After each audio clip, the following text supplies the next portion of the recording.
Hey, Bridget McCray here.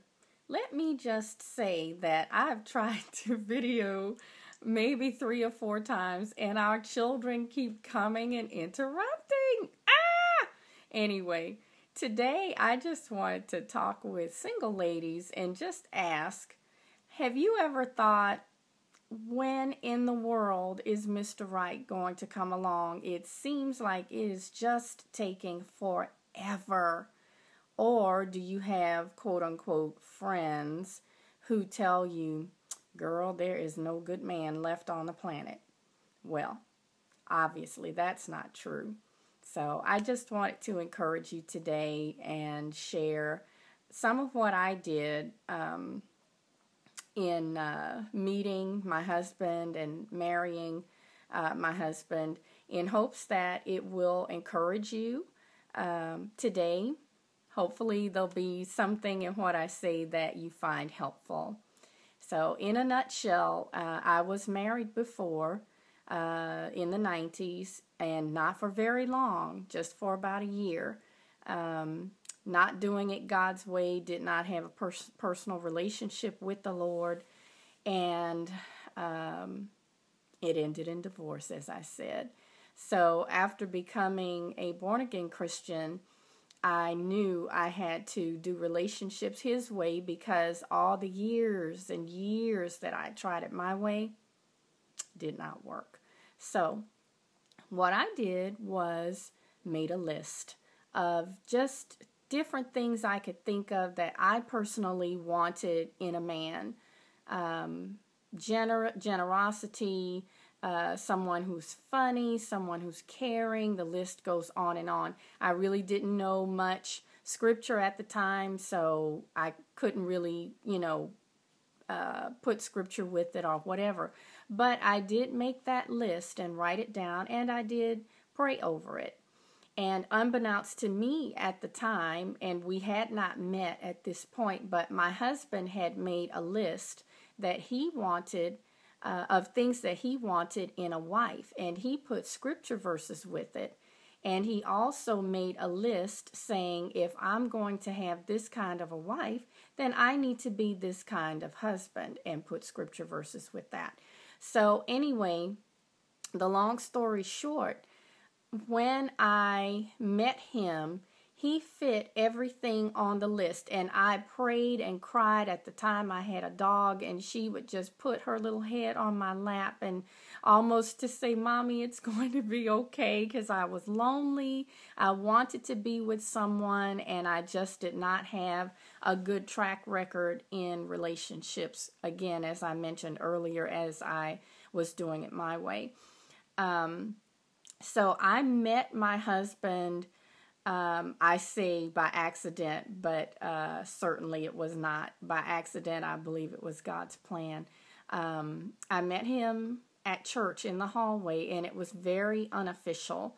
Just saying hello. He played music in the choir in which I sang at the time, and we met, and we turned out to be in the same Sunday school class, and so on. And so we just started talking, and he didn't realize that I liked music as much as I did, and so that was a common interest for us, because he is a professional musician. And so the rest is history. In a nutshell, we met on January 3rd of the year that we met, and we were married July the 3rd of that same year. We knew that we could not be physically involved as far as sex is concerned, because we believed that the Lord would not bless our marriage if we had allowed that to happen. And so we waited. It was difficult, but we waited. We wanted to honor the Lord, and we believe the Lord has honored us in our marriage. He is that first strand in the cord of 3 strands that is not easily broken, that he believe it's Ecclesiastes 4:12 talks about. But one of the things that I was told at the time by my mother-in-law to be was that we should read Genesis 24. And it's a long chapter in the Bible, but it's so good, especially when you look at the specificity of prayer and how it was answered and when it was answered. And my prayer was answered so quickly.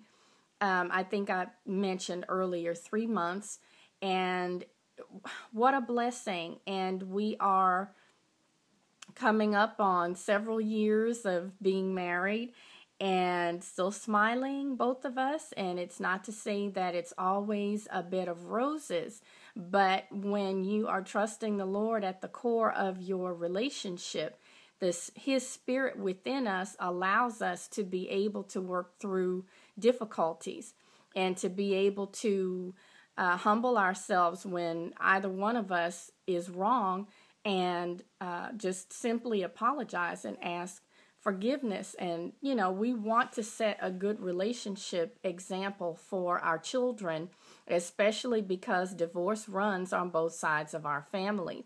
And we decided that generational curse was stopping with us because my husband too,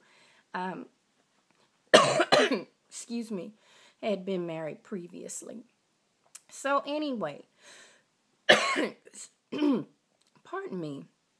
I hope that something I've said today will be helpful.